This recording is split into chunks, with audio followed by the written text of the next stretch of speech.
তাই রুহুগণ রাজাও ভরত মুনিকে বলছেন, রুহুগণ রাজা, যে আপনাদের চরণধূলি প্রাপ্তি মাত্রই জীব নিষ্পাপ হইয়া ভগবানের ব্রহ্মাদি দুর্লভ শুদ্ধ ভক্তি লাভ করিয়া থাকে। রুহুগণ রাজা ভরত মহারাজা বন্দনা করছে যে আপনার মতন নিষ্কাম, আপনার মতন নির্মল মহাত্মা ব্যক্তির যদি চরণ রেণুকে একবার প্রাপ্তি করে নেয়, তার ব্রহ্মানন্দ সুখটুকু এসব কোনো আর তুচ্ছ মনে হয়, গোস্পদ মনে হবে।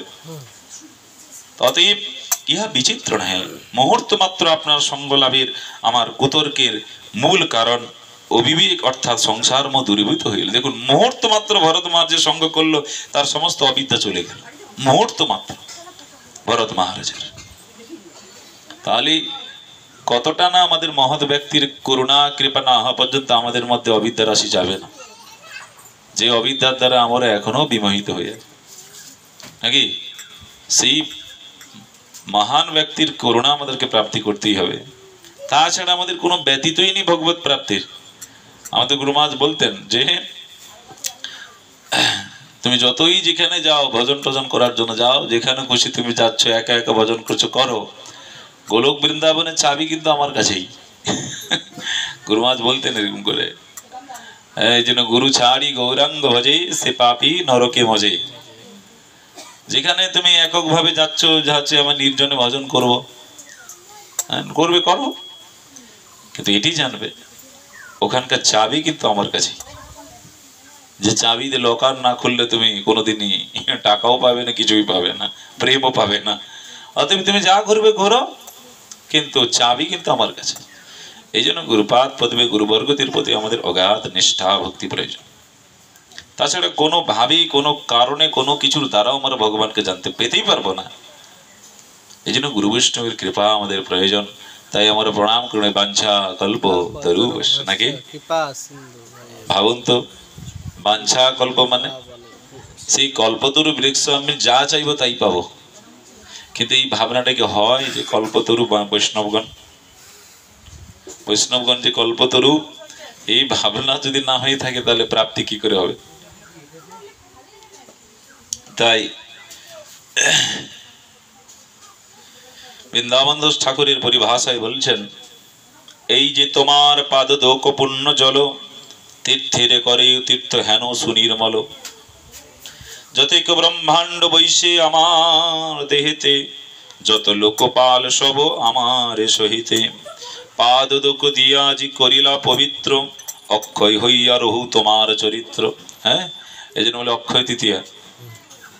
অক্ষয় মানে যার ক্ষয় নেই, যার ক্ষয় হবে না কোনো কিছুই, অক্ষয়। আজ এটি একটু শুভ দিন, আমাদের পঞ্জিকা অনুযায়ী আগামী দিন পড়েছে অক্ষয় তৃতীয়া, কিন্তু আজকে অনেক জায়গায় শুরু হয়েছে। স্নান যাত্রা যেমন আজ থেকে শুরু হয়েছে, চন্দন যাত্রা শুরু হয়েছে আজ থেকেই। এই তিথি এক পবিত্র তিথি। এই তিথি অক্ষয় তৃতীয়াতে ভগবানের সেবা এবং গুরু বৈষ্ণবকে দান ধ্যান, এই দেখবেন এই আজকের দিনটি মহৎ। জানে সকলে যে আজকের দিনে দান করলে অক্ষয় হবে, অক্ষয় থাকবে, তার কোনো ক্ষয় হবে না। বৈষ্ণব সেবা, গুরু বৈষ্ণবের সেবা, ধাম সেবা আদি, গো সেবা। তাই এই যে তোমার চরণ চিহ্ন ধুলি, বক্ষে রাখিলাম আমি মহই কৌতূহলী, লক্ষ্মী সঙ্গে নিজ বক্ষে দিল আমি স্থান, বেদে যেন শ্রীবৎসল লাঞ্ছন বলে নাম। অতি ভক্ত সুদামা যখন দ্বারকায় গমন করিয়াছিলেন তখনও, তাই ভক্তিরও চরণ ধৌত জল এতটাই মহিমা। দেখুন ভগবান সেই চরণ ধৌত জল পান করছেন, সুদামা বিপ্রের চরণ ধৌত জল ভগবান পান করছেন। হ্যাঁ, যা আমরা কল্পনাও করতে পারবো না। এটি কি হয়? ভগবান ও ভক্তির চরণ ধৌত জল পান করছেন নিষ্ঠার সহিত, আমি যেমনি তেমনি নয়, নিষ্ঠার সহিত পান করছেন ভগবান।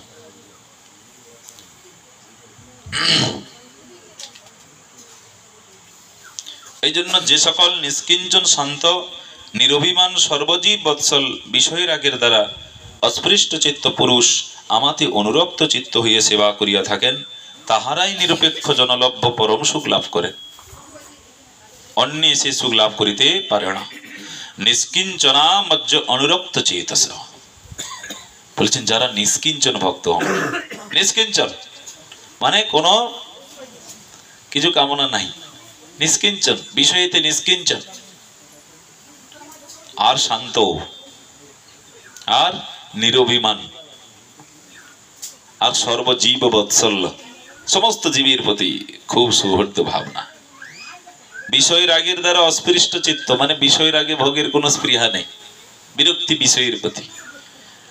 আর তারা যদি আমাতে অনুরক্ত চিত্তে যদি ভজন করেন, সেবা করেন, ভগবান বলছেন তারাই মাত্র পরম সুখ লাভ করবে, আর কেউ পাবে না।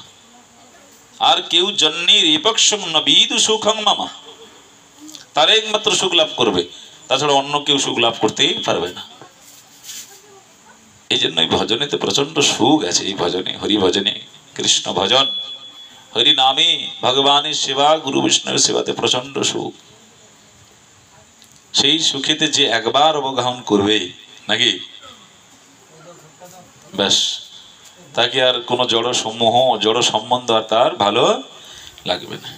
এখানেই রহিল গ্রন্থ অমৃত লহরী, বদন ভরি প্রেমানন্দে বলো গৌর হরি।